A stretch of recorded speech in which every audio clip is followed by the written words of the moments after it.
This design project is based off of our client's request that they would like to read books independently but are unable to since their arms and hands are paralyzed.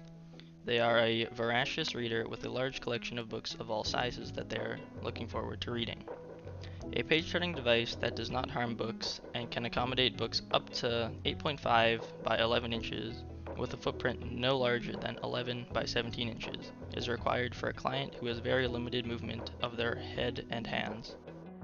Ideally, this device should be able to be attached onto a wheelchair with a tray.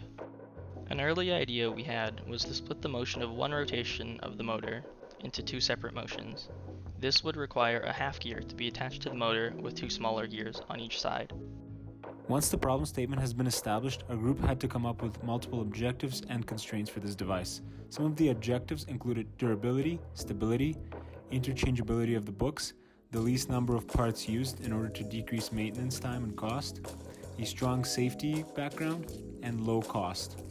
Some of the constraints that we had to deal with included the variety of the sizes of books that the flipper must turn, the device having to fit inside an 11 by 17 inch footprint, the device not being operated by anything other than head movement and slight finger movement, and the device having to meet the occupational health and safety regulations outlined.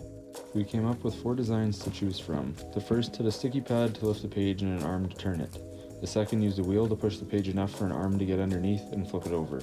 The third uses rubberized tips to turn the page and rotating arms to hold the book down. The fourth uses a fan and flowing air through a rotating tube arm to flip a page. The final design is a simplified concept of the second design alternative. It is much more compact, but it is still centralized around the idea of the half gear. This design is perfect for books of all sizes. The platform the book rests on can be adjusted, and the gripping wheel uses gravity to always be at the right height no matter the thickness. The first 180-degree rotation of the half gear creates a rotation in the gears that drive the grip wheel. This allows the page of the book to lift near the spine.